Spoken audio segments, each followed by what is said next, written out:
Yo, yo, yo, what is going on, YouTube? There's your boy GZTV back with another video. I didn't really post on IG. Let me do that real quick. Let me do that there. Let me post on 1 second. I should have fucking did that before the video.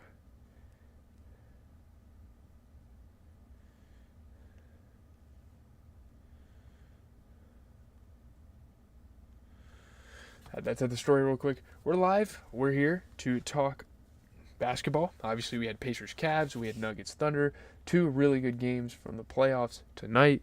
Let's get into it. We're going to first talk about the Pacers and the Cavs game. The Pacers eliminate the top seeded Cavaliers by 9. They advance to the Eastern Conference Finals. And of course, what a fucking collapse from the Cavs. I will get to your ass in a second, MPJ. Don't you worry, man. But Indiana coach Rick Carlisle put it best in summing up his team's finishing punch in the Eastern Conference semifinals. My fucking goodness, what a closer for Tyrese Halliburton. Really showed up when it mattered. I'm telling you guys, I'm a fucking Pacers fan. But right now, until next season when the Celtics play again. Well, I mean, they play tomorrow, so I'll be a Celtics fan for tomorrow, but I think it's going to end there.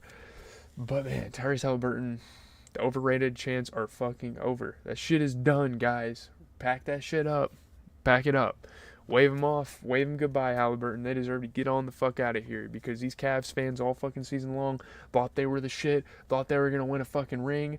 No, bitch. You can't win a ring without LeBron. Donovan Mitchell came out of the West, went to an Eastern Conference because he thought it would be easier to make it out. No, bitch. Take your ass home, boy. Halliburton, what the Halliburton is here to stay. Really good basketball, though, nonetheless, from both teams. You know, Andrew Nembhard has been such an X Factor player throughout the series, and I think he's going to be an X Factor player for the rest of the playoffs for this Pacers team. My goodness, man.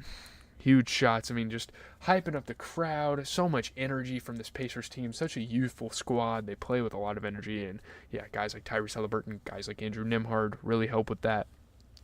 But looking at the Pacers, 21 points for Pascal Siakam. He shot 40% from three. You get a 13 point, 13 rebound performance for Aaron Nesmith. They have so many damn pieces on this team. Such a deep squad, such great chemistry they've built over the years, and holy fuck. Tyrese Halliburton has fucking done it, man. Like, he has put all these stupid-ass narratives to rest that never should have came up. Now, obviously, he was having some slumps earlier on in the season, but man, 31 points off of 60% three-point shooting, 67% overall is absolutely incredible. You know, blocking shots, stealing the ball as well. Just so many great plays made on both ends of the ball for Tyrese Halliburton, and he deserves to be the MVP for sure of this series. They just beat one of the best regular season teams in NBA history in fucking 5 games. That's pretty incredible. It's not going to get talked about enough. But you look at the Cavs, you get a 24 point, 11 rebound game for Evan Mobley, who shot 50% from three, 67% overall. He played great. You get 35 points for Donovan Mitchell. I don't know what the hell Max Strus was doing this game, running some goddamn cardio, missed all 9 of his shots this game. I mean, sure, they made some adjustments with guys like DeAndre Hunter. He was getting plenty of minutes. But at this point, you really need to give guys like Isaac Okoro, Ty Jerome, Dean Wade, and I know some of those guys were in foul trouble, but maybe give some of those guys some minutes over Max Strus because, my fucking God, he was terrible. He hasn't really been good since he left. He hasn't really been good since he left the Cavaliers, or left the Heat, I'm not going to lie. Why is there a fucking bug? I'm going to try to catch it. No. I caught a bug last recording I did, but I'm not going to do it this time. I don't know why there's so many gnats. Fucking summertime. They like seep through my goddamn windows. I don't have any food down here. I don't know what the hell they're tripping on. But yeah, man, what a fucking collapse for the Cleveland Cavaliers. It's actually kind of embarrassing. And I'm not going to like shit on them too hard because they're not really a championship caliber team to begin with. I don't know why people thought that.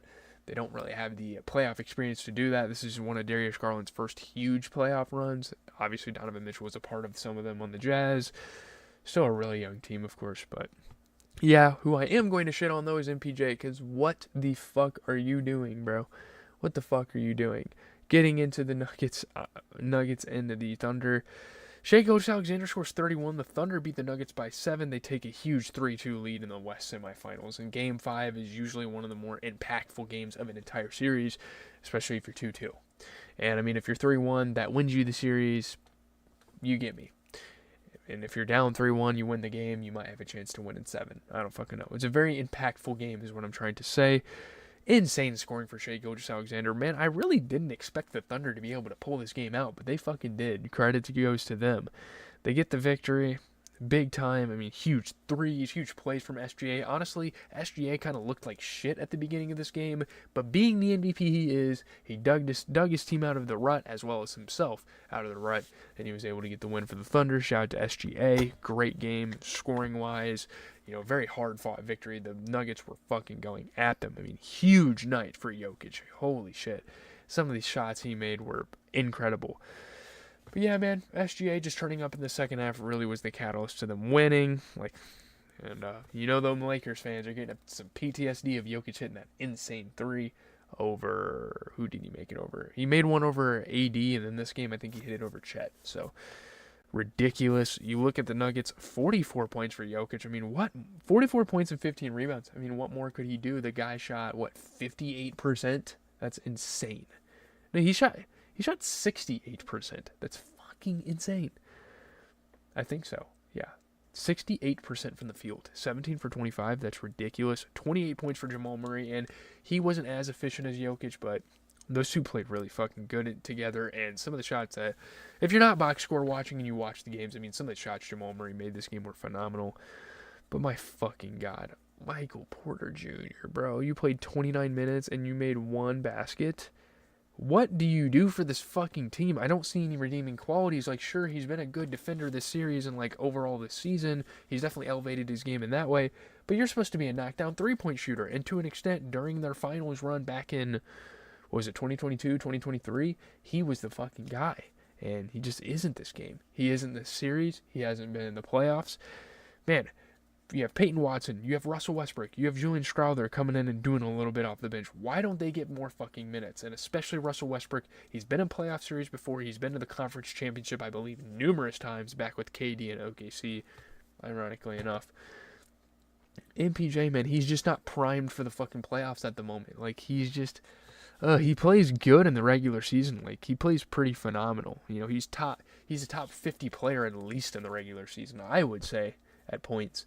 But in the playoffs, it's just not it. And we see that a lot with a lot of players. A lot of players do kind of go absent in the playoffs. But David Adelman, you got to make an adjustment at some point. You got to put some trust in young guys. Look at how it worked out for Christian Brown. He's out here playing 40 fucking plus minutes, and it worked out, and he plays great. Why can't you try that with Peyton Watson? Why can't you try that with Julian Strawther? I don't get it. You look at the Thunder, it was the Shai Show. It's been the Shai Show all season for this team. 31 points. He shot 33% from three, which is okay. Yeah, man. Crazy. Looking ahead at tomorrow's games, we have the Knicks and we have 2 Game 5s, two series that could possibly end here. It's kind of crazy, man. The Thunder and the Nuggets is going to be the only game on Thursday. That's kind of wild. But looking at Wednesday, Knicks and Celtics, Knicks are going to win, I think, in a somewhat close game. I want to say the Celtics are going to put up a fight, but I think the Knicks are probably going to close it out in 5. Unfortunately, it's just Tatum's too big of a loss. You look at the Warriors and the Timberwolves. I think the Timberwolves are going to kick the shit out of them. I think this is going to be a less close game. I think the Timberwolves are going to close out strong unless we see Jimmy Butler kind of pick himself back up, unless we see Buddy Hield start hitting some shots like he was earlier in the series.